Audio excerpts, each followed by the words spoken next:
नमस्कार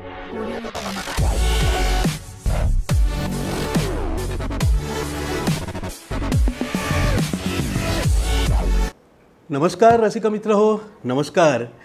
आज आपल्या हॉबी डूबी डू अर्थात एक तरी छंद असावा या आपल्या लोकप्रिय संवाद कट्ट्यावर आज आपण अशा एका भल्या माणसाला भेटणार आहोत की ज्याचं व्यसनच मुळात व्यसनमुक्ती समाज निर्मितीचं आहे आणि खानदेशपुत्र असलेले आणि अनेक प्रतिष्ठेचे पुरस्कार ज्यांना प्राप्त झालेले आहेत.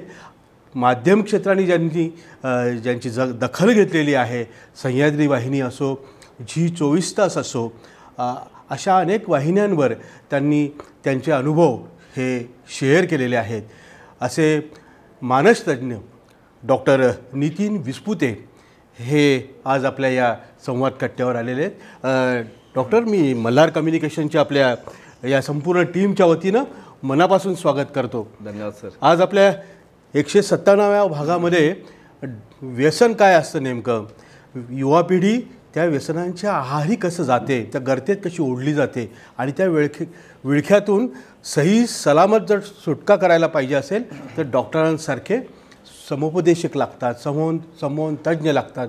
डी ॲडिक्शन याच्यावर त्यांची मास्टरी आहे.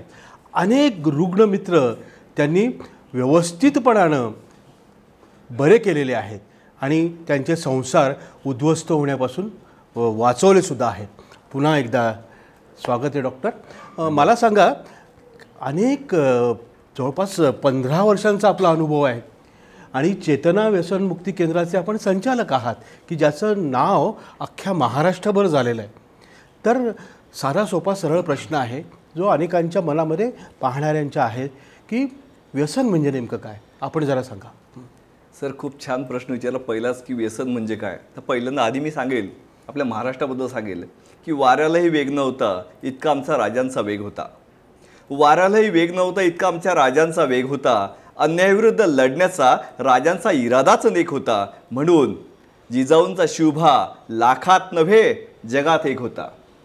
ह्या शुभानं काय करावं, ह्या शुभानं मराठी माणसाला उभं केलं, हो, जागं केलं आणि आपल्या मराठी माणसाला जगण्याची एक नवीन उमेद दिली. जगावं कसं राजांनी शिकवलं, मराठी माणसाला उभं केलं. आणि ज्या वेळेला आपण उघड्या डोळ्यांनी समाजाकडे पाहतो, आज दुर्दैवाने जेव्हा आपण समाजाकडे उघड्या डोळ्यांनी पाहतो तेव्हा काय दिसतं, हो, 8 दिवसापूर्वी बातमी आली, ह्याच महाराष्ट्रामध्ये 4000 कोटीचे ड्रग्ज सापडलेत आणि त्याचं कनेक्शन महाराष्ट्रात आहे, दिल्लीला आहे, लंडनला आहे. काल परवाच आज बातम्या येऊन ठेकल्यात की त्या गांजाची शेती शिरपूरसारख्या तालुक्या गावामध्ये सापडावी, चोपड्या तालुक्यात सापडावी. बातमी आपण ऐकतो की आईनं पैसे दिले नाही दारू पिण्यासाठी म्हणून आईचा खून केला. व्यसनाधीन व्यक्तीनं आपल्या बायकोवर संशय घेतला आणि तिचा खून पाडला. अशा कितीतरी विदारक, मन सुन्न करणाऱ्या बातम्या पाहतो आणि त्याच्या पाठीमागे एक दिसतं आणि ते म्हणजे व्यसन. आणि तेव्हाच मनापासून वाटतं, अरे जर ह्या महाराष्ट्रापुढे आणि आपल्या देशापुढे जर कोणती मोठी समस्या निर्माण असेल, मोठी समस्या असेल तर ती पहिली, दुसरी आणि तिसरी व्यसन व्यसन आणि व्यसन असंच मी म्हणेल. आणि सर, तुम्ही मला सांगितलं की व्यसन म्हणजे काय, तर व्यसनाच्या अनेक व्याख्या मी करतोय. गेल्या 15 वर्षापासून व्यसनमुक्तीचं काम करतोय, त्यामुळे व्यसनाच्या बद्दल मला खूप सारं बोलता येतं. पण मी सर्वसामान्यांना समजेल, कळेल यासाठी म्हणेल की AC डब्यातून जनरल डब्यात प्रवास करणे म्हणजे व्यसन. हा व्यसन हा मनाचा आजार आहे. व्यसन म्हणजे अवलंबन, व्यसन म्हणजे हा मनाचा आजार आहे. यालाच आपण मद्यपान नावाचा आजार म्हणतो. हा इथेनॉलमुळे होणारा आजार आहे आणि दुर्दैवाने सांगतो हा पुन्हा पुन्हा होणारा आजार आहे. ह्या जी लोक व्यसन करतात, म्हणजे दारू असेल, गांजा असेल, सिगार असेल, मी तर ह्या व्यसनाचे 3 प्रकार म्हणतो सर. ह्या जगामध्ये तुम्ही जर उघड्या डोळ्यांनी बघाल ना सॉरी, तर तुम्हाला 3 प्रकारची लोक व्यसनाधीन दिसतील. एक तर थुक्या असतो, दुसरा फुक्या असतो आणि तिसरा भुक्या असतो. म्हणजेच काय, हा थुक्या म्हणजे तंबाखूशी जन्य पदार्थ चगळणारा, खाणारा. फुक्या म्हणजे सांगायला हरकत नाही, बिड्या फुकणारा असेल, सिगारेट असेल. आणि भुक्या हा दारुड्या. रात्री 10-11 पर्यंत बाहेर दारू पितो, घरी येतो आणि भुगतो. बायको असेल, मुलं असतील, आई असेल, वडील असतील, यावर भुगतो. म्हणून माझ्या मते हे व्यसनाधीनतेचे 3 मुख्य प्रकार असतील आणि यावर आपण काम करायचं सर. आणि मला असं वाटतं इंग्रजांना आपण बाहेर काढलं हो, कारण ते अत्याचार करायचे, ते आपल्या भारतीयांना त्रास द्यायचे आणि आपण अनेक क्रांतिकारकांच्या मदतीने आपण त्यांना या देशाच्या बाहेर काढलं. पण अभ्यास करता मला लक्षात येतं सर, ही व्यसनं इंग्रजांपेक्षा वाईट आहेत. मी असं म्हणत नाही की इंग्रज पाहिजे होते असं, पण अभ्यास करताना असं दिसून येतं, अरे ही व्यसनं किती वाईट आहेत, इंग्रजांपेक्षा भयंकर आहेत. ह्या व्यसनामुळे देश पोखरला जातोय, देशाचं वाटोळ होत चाललंय. उडता पंजाब नावाचा चित्रपट मागे येऊन गेला, उडता महाराष्ट्र कधीच झालेला आहे. पण हे कुठेतरी थांबलं पाहिजे. यासाठी मला सगळ्यांना, माझे मित्र असतील, नंतर हे सगळे जे हा कार्यक्रम बघतायत त्यांना विनंती आहे की अरे बाबांनो, तुम्ही क्रांतिकारक बना, व्यसनमुक्तीचे क्रांतिकारक बना आणि आपला महाराष्ट्र जो पुरोगामी महाराष्ट्र आहे, संतांचा महाराष्ट्र आहे, त्या महाराष्ट्राला गतवैभव निर्माण करून द्या. ही माझी आजच्या कार्यक्रमाच्या निमित्तानं मोठी विनंती असेल सर. धन्यवाद डॉक्टर. फार प्रारंभीच आपण व्यसन म्हणजे काय हे छानपैकी समजावून सांगितलं.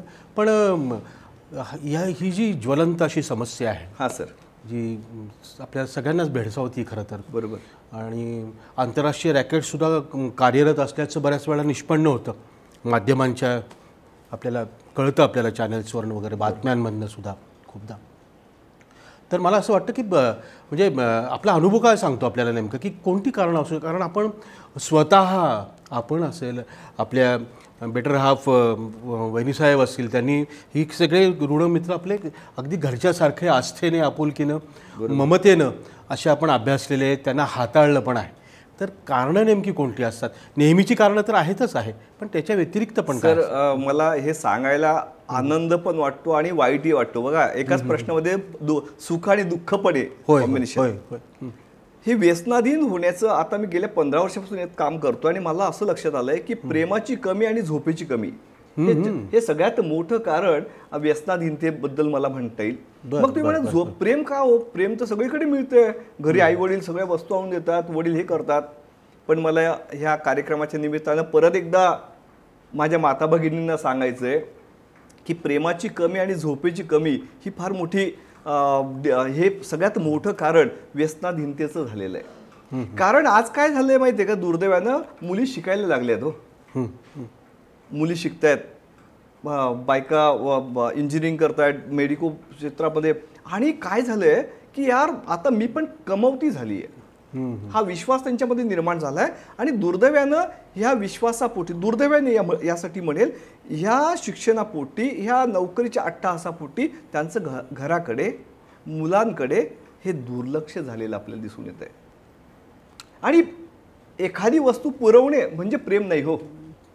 मला आठवतं की लहानपणी आम्ही ग्रामीण भागामध्ये वडील टीचर होते आणि आई आम्हाला दिवा दिवा दीपककार, दिव्याला पाहून नमस्कार, म्हणजे संस्कारी काहीतरी सांगायची, काही गोष्टी सांगायची, असं खोटं बोलू नये, नेहमी खरे बोलावे, अशा गोष्टी आई सांगायची. आणि त्या सांगण्यामध्ये, त्या बोलण्यामध्ये एक प्रेम निर्माण व्हायचं, कळायचं. आणि आई एक प्रकारे काय करायची, ब्रेन प्रोग्रामिंग करायची. म्हणजे ब्रेन प्रोग्रामिंग मला असं वाटतं आपल्या जळगाव जिल्ह्यासाठी तर फार मोठी आईबद्दलची गोष्ट तुम्हाला सांगेल, साने गुरुजींची.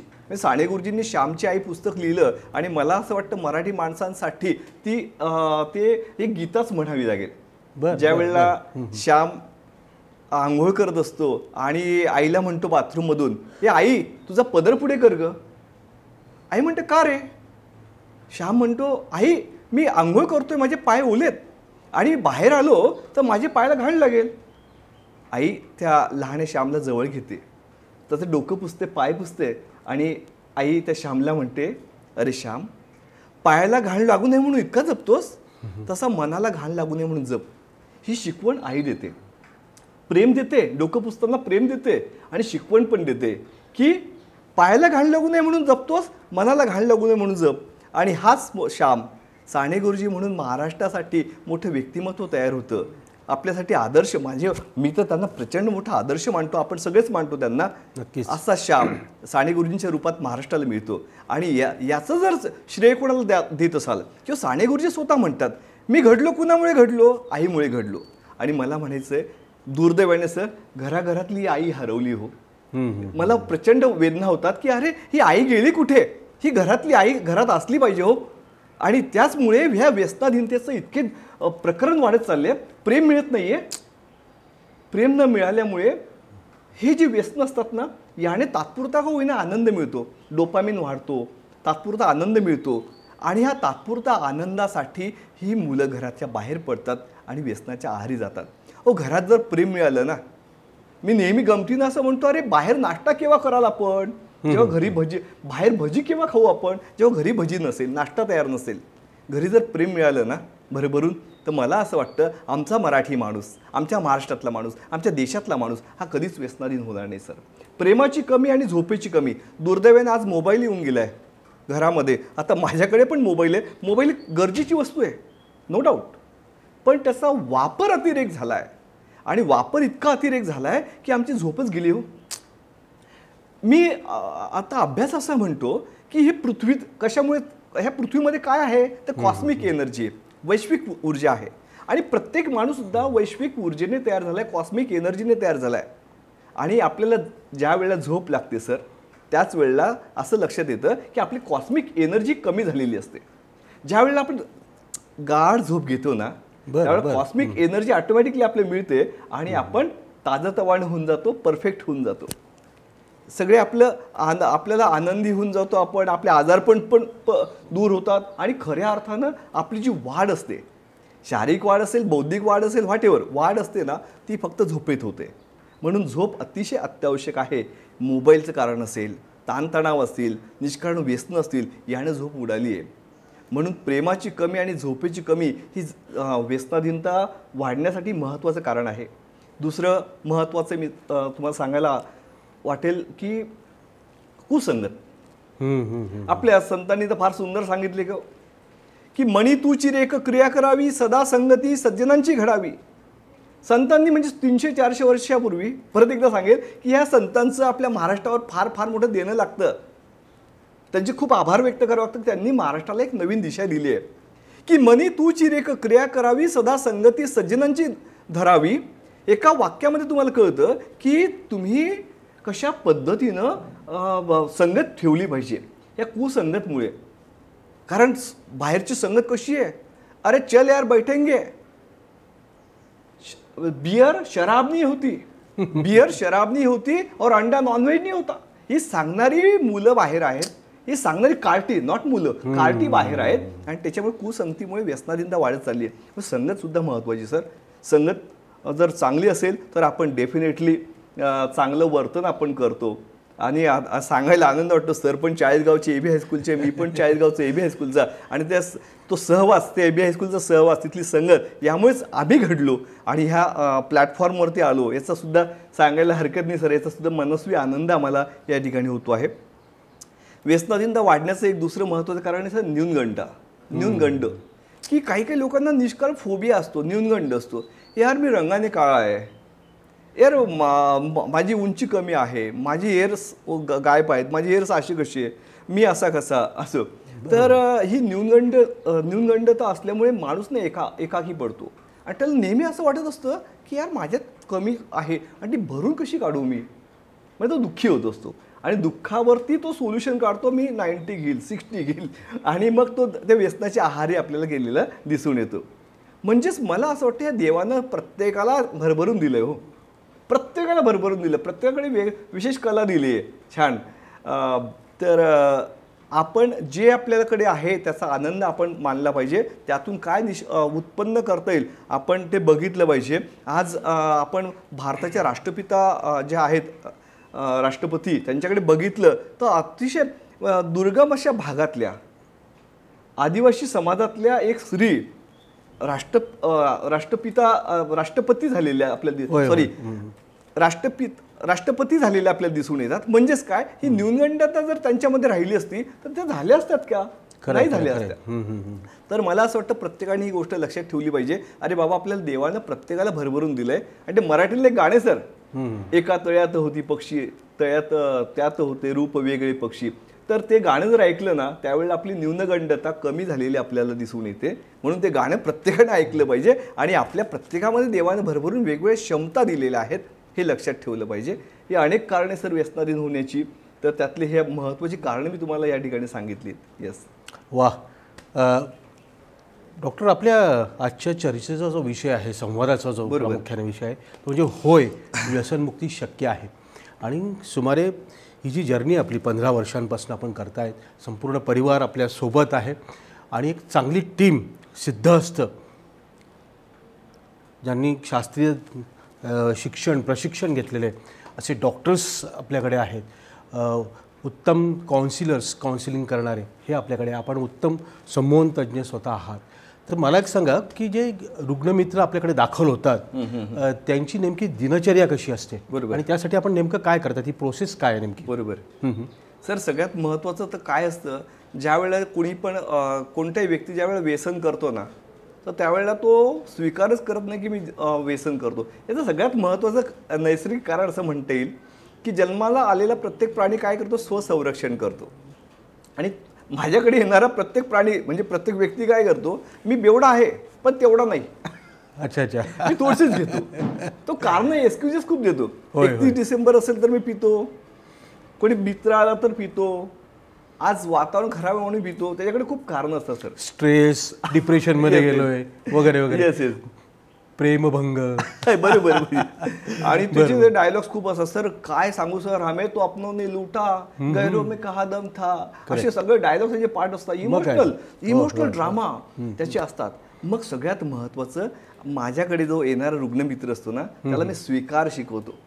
की अरे बाबा, अच्छा किया ना तो हमने किया, बुरा किया तो भी हमने किया. जे काही माझ्यासोबत होतंय ना, ते माझ्यामुळेच होतंय हा स्वीकार करायला त्याला शिकवतो. आणि त्याची जी 500 कारणं आहेत ना, त्याच्यावर मी फुली मारतो. तुम्हाला हसायला येईल सर की कारणं काय सांगावेत. माझ्याकडे अकोल्याच एक जण आला आणि तो म्हटला, सर काय सांगू, म्हणजे तुम्हाला मायावाले सासऱ्याने मला नमस्कार नाही घातला म्हणून मी दारू पितो. अरे म्हणतं, भाऊ तू दारू सोड, अख्खा गाव तुला नमस्कार करीन. दुसरा मला म्हटलं की म्हणे, दादा माझी बायको घर सोडून निघून गेली म्हणून मी दारू पितो. अरे म्हटलं, बाळा तू दारू पितो म्हणून ती ताई घरातून निघून गेली, हे खरं कारण. मग त्यांना आरसा दाखवण्याचं काम चेतना व्यसनमुक्ती केंद्र करतं. त्यांना स्वीकार येतो, येस हो मी चुकलोय म्हणून. आणि हा स्वीकार निर्माण झाला की मग असं जो आपल्या जगण्याचाच नियम आहे सर, एकदा स्वीकार तुम्ही केला ना की मग जगायला मजा येते आणि आपलं जीवन बदलायला मजा येते. मी नेहमी असं म्हणतो, आपलं प्रत्येकाचं जगणं हे समजावर असतं. आपण जो समज आपण आपल्या स्वतःसाठी करतो तसं जगणं आपल्यासोबत होतं. म्हणून समज बदलवण्याचं काम चेतनामध्ये केलं जातं. आणि म्हणून महाराष्ट्रातून येणारी अनेक रुग्णमित्र ही व्यसनमुक्त झालेली आपल्याला दिसून येतात सर.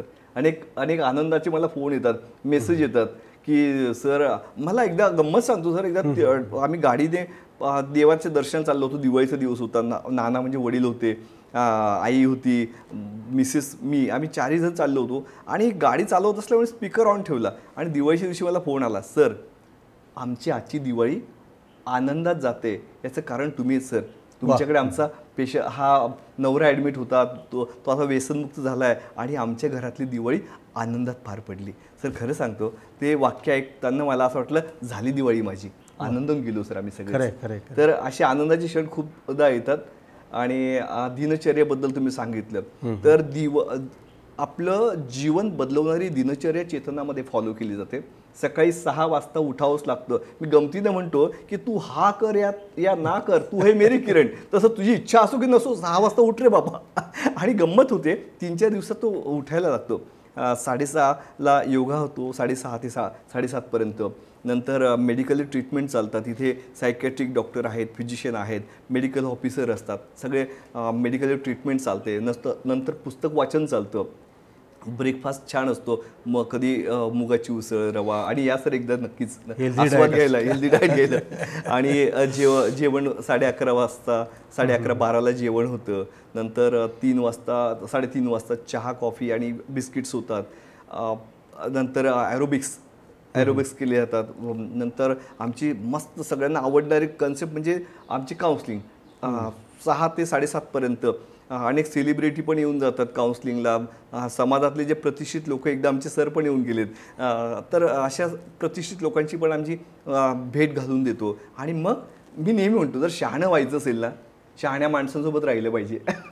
तर ही शहाण्या माणसांची एक जोड आम्ही त्यांना करून देतो आणि त्यामुळे त्यांना पण हुरूप येतो की अरे हो, मला पण बदलायचं आहे, मला पण शहाणं व्हायचं आहे. आणि एकदा ठरवलं ना, सगळं सहज होऊन जातं, शक्य होऊन जातं. आणि सर तुम्हाला माहीतच आहे की आज आपल्या जगामध्ये सगळ्यात जास्त युवक जे आहेत, म्हणजे 63% युवक आपल्या भारतामध्ये आहे. 63% युवक आहेत. पण ह्या व्यसनापायी झालं काय माहिती आहे का, तो त्यांचा तोल स्वतः सांभाळत नाही आहे, तर या देशाचा तोल कसं काय सांभाळतील, आपल्या समाजाचा तोल कसं काय सांभाळतील. म्हणून आपल्याकडे सगळ्यांनीच मनापासून काम केलं पाहिजे की येस, माझा युवक, घरातला मुलगा असेल, तो चांगला झाला पाहिजे, मस्त झाला पाहिजे आणि व्यसनमुक्त असला पाहिजे. पण हे अगदी राईटली तुम्ही सगळं हे याची मांडणी केलेली आहे. मला असं विचारायचं की आपला मुलगा हा व्यसनमुक्त झाला पाहिजे, पण अलीकडे आपल्या माता भगिनीसुद्धा या गर्तेमध्ये मोठ्या संख्येने जात आहेत. म्हणजे महिलांमध्ये असलेली व्यसनाधीनता हा फारच चिंतेचा विषय सध्या बनलेला आहे. याच्याबद्दल काय तुमचं त्याच्यावर मला वाटतं अभ्यास आहे, संशोधन आहे? बरोबर सर. अभ्यास कसं असतं सर, आपण ज्या गोष्टीत मनापासून काम करतो ना, त्या ऑटोमॅटिकली त्याचं डेप्थ येऊन जाते. फक्त मनापासून आपण केलं पाहिजे. खरंय खरंय. आजची तारीख आय थिंक 28 मार्च आहे आजची. बरोबर. आणि 8 मार्चला सगळं भारतभरामध्ये जगामध्ये जागतिक महिला दिवस आपण साजरा करणार आहोत. 8 मार्च. आज दुर्दैवाने मला म्हणावंसं वाटतं की आपली महाराष्ट्रातली भगिनी ही व्यसनांच्या आहारी जाताना आपल्याला दिसून येते. मागे एक चित्रपट येऊन गेला, बाई पण अरे देवा. हा चित्रपट खूप चालला, मी पण बघितला, बायको पण सोबत होती. बाई पण भारी देवा. बाई पण भारी देवा. होय. बाई पण भारी देवा. चांगला झाला. आणि या चित्रपटामध्ये ऍक्टिंग सुंदर आहे, स्टोरी छान आहे, पण एक मनाला चटका लावून जाणारी गोष्ट त्याच्यामध्ये दाखवली आहे की त्या चित्रपटामध्ये बायका दारू पिताना दाखवलं आहे. आणि या गोष्टीचा निषेध मी आणि आमच्या सहकार्याने केला. त्यावेळेला झालं काय, ही फेसबुकवरती पण ही पोस्ट केली की आम्ही त्या सीनला विरोध केला, पिक्चरला नाही, चित्रपटाला नाही, त्या सीनला. आणि जवळजवळ 150 प्रतिक्रिया आल्यात हो त्या पोस्टला. मला आनंद वाटला की 150 प्रतिक्रिया आल्यात. पण ज्या वेळेला प्रतिक्रिया वाचल्या त्यावेळेला मला असं दिसून आलं, माझ्या माता भगिनींनीच त्या प्रतिक्रिया काही दिल्या होत्या. त्या प्रतिक्रिया अशा होत्या, दारू ते लोक पितात तेव्हा तू कुठे जातो म्हणे. एकाची प्रतिक्रिया अशी होती, कधी या चित्रपट मराठी पिक्चर चांगला झाला, तुझ्या पोटात दुखतं कशाला. किंवा एखादी माणसं दारू पितात तेव्हा आणि बायका दारू पितात म्हणजे तुला काय वाईट वाटतं. आणि मला ज्या वेळेला ह्या बायकांच्या प्रतिक्रिया ह्या दिसून आल्यात तेव्हा मला मनाला प्रचंड वाईट वाटलं. आणि मला दिसून आलं की अरे बापरे, आता ह्या महिलांच्या व्यसनाधीनतेवर काम करणं अतिशय गरजेचं झालेलं आहे, मोठं झालं आहे. हे प्रतिक्रिया वाचून मला वाईट असं वाटलं की अरे अरे अरे रे, हा काही पण अरे देवा झाला, काही पण अरे देवा.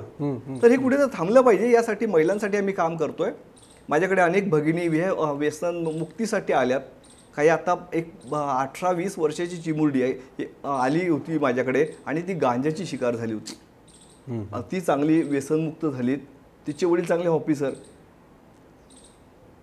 काय होतं माहिती आहे का, आता तुम्हाला दुर्दैवानं सांगतो, हे पुणे शहराची गोष्टच. आपल्या पुण्याबद्दल मी सांगेल की पुण्याला पूर्वी विद्येचं माहेरघर म्हटलं जायचं. पुण्याला शिकला, अरे तुमचा मुलगा पुण्याला आहे. आता जर मला कोणी म्हणतं आमचा मुलगा पुण्याला आहे तर मला खरंच कपाळाला आडी येते आणि मी म्हणतो त्या पुण्यातून बाहेर काढले बाबा. जर जवळचा मित्र असेल तर ठासून सांगतोय, कारण आज जर या पुण्याकडे उघड्या डोळ्यांनी आपण पाहिलं तर आपल्या ह्या पुण्याला दिसून येतं, अरे हे विद्येचं माहेरघर राहिलं नाहीये, हे आता व्यसनांचं माहेरघर झालंय. तरुण मुलं असतील, तरुण मुली असतील, रस्त्याने सिगार फुकताना तुम्हाला दिसतात, त्याच्यामध्ये गांजा भरताना तुम्हाला दिसतात. आणि थांबलं पाहिजे. हे मला वाटतं पुणेकरांचं पण काम आहे, महाराष्ट्राचं काम आहे. आणि मी शासनाला विनंती करतो ही गोष्टी त्यांनी जाणीवपूर्वक इथे कुठेतरी जाणीवपूर्वक लक्ष घालायची गरज आहे. आणि अलीकडे पब संस्कृती जी आहे ती पण बोकाळली आहे. त्याला मला असं वाटतं की हेच सगळं असं काय होतं माहिती का, ज्यावेळेला पेपर बातम्या येतात ना त्यावेळेला जाणवतो की अरे असं आहे का ते. पण सर पकडा गया हो चोर, म्हणजे चोऱ्या चालूच असतात. म्हणजे हे कधीपासून चालले हो, हा महाराष्ट्र पोखरत चाललेला आहे आणि थांबलं पाहिजे हे मनापासून वाटतं.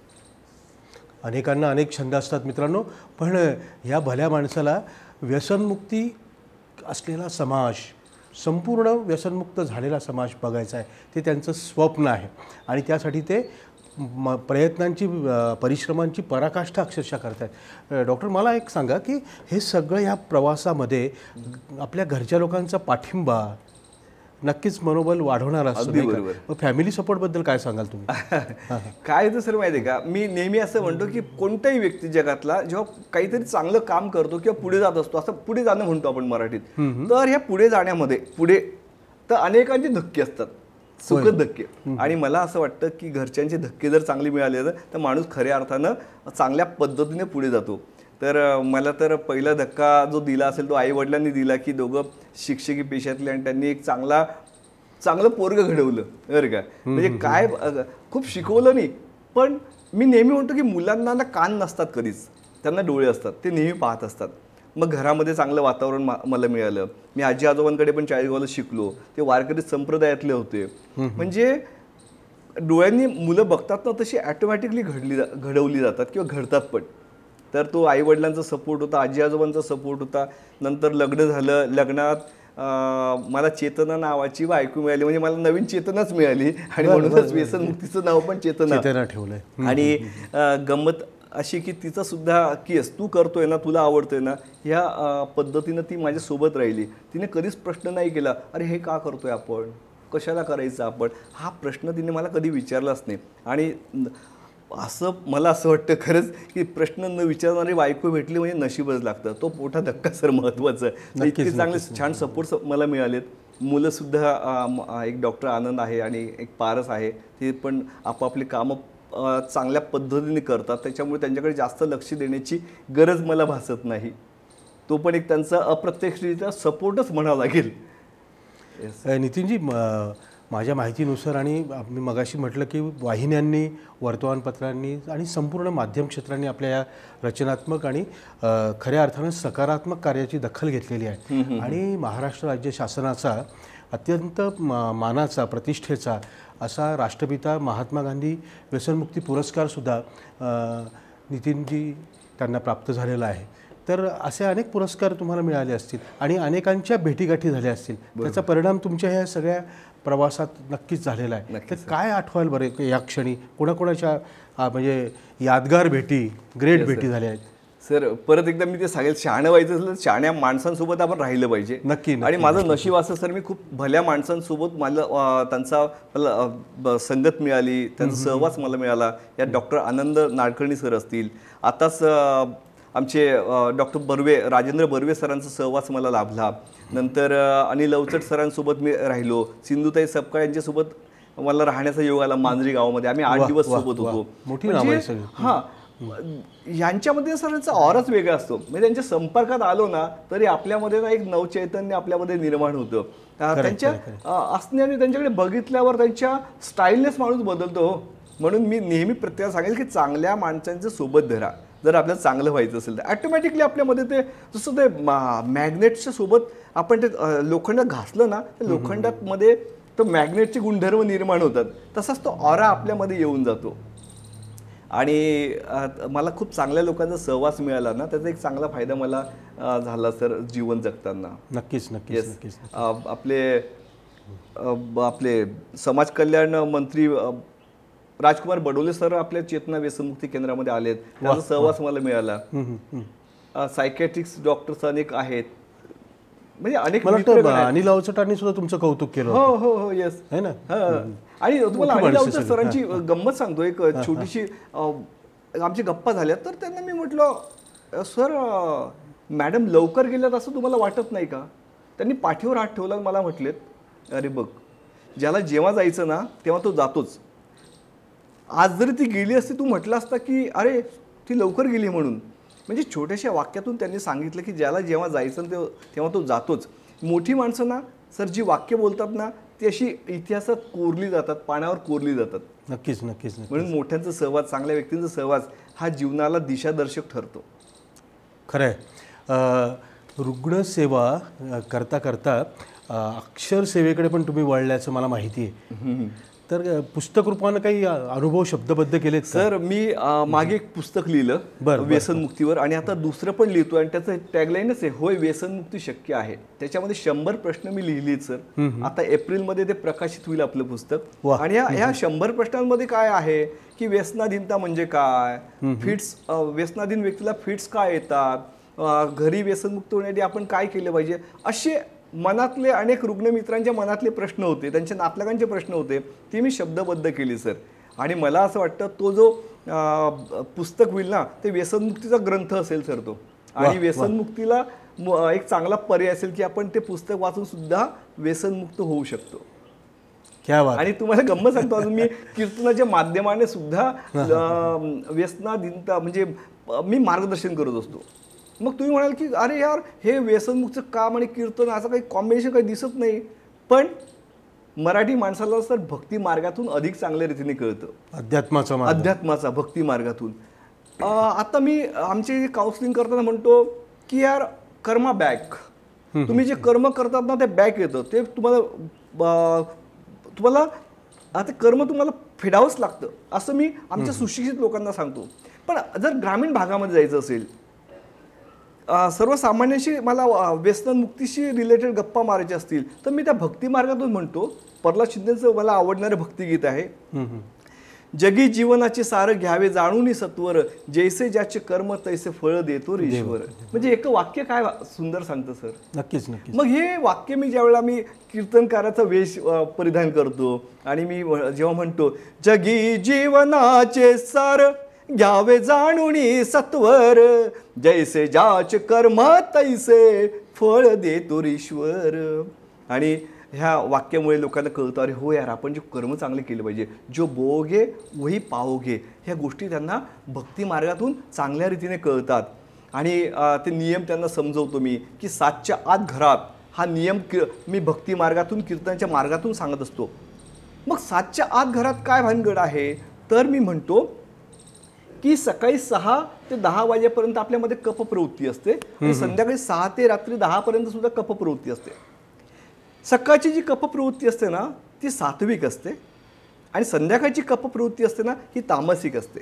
मग आपण सात्विक कपप्रवृत्तीमध्ये चांगली कर्म करतो, धार्मिक विधी करतो, आणि संध्याकाळची जी कपप्रवृत्ती असते ना त्या कपप्रवृत्तीमध्ये आपल्याला विनाशकारी बुद्धी सुचते.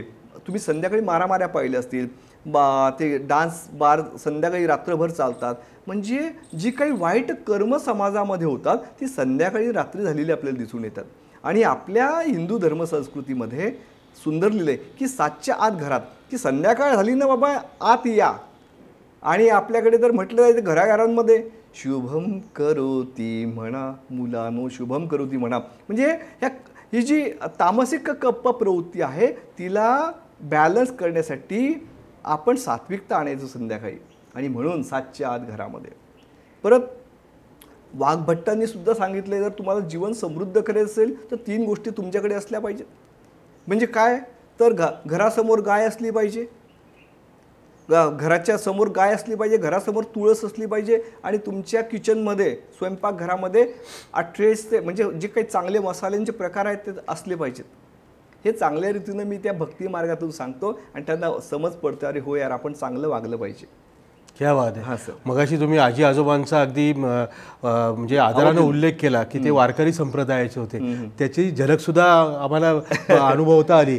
वा, म्हणजे तुम्ही थोडा वेळ रोल बदलून हबप हरिभक्त परायण.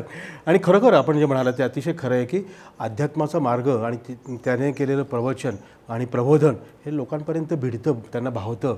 आणि मला खात्री आहे की आजच्या या आपल्या संवाद यात्रेतनं ह्या सगळ्या आमच्या पाहणाऱ्या मित्रांना, विशेषतः युवा पिढीतले जे आमचे मित्र आहे, आणि हा लोकप्रिय असा हा कट्टा आहे आपल्या खानदेशातला, तर ते तुमच्या या शिकवणीचं, उपदेशाचं, सल्ल्याचं नक्की तंतोतंत पालन करतील.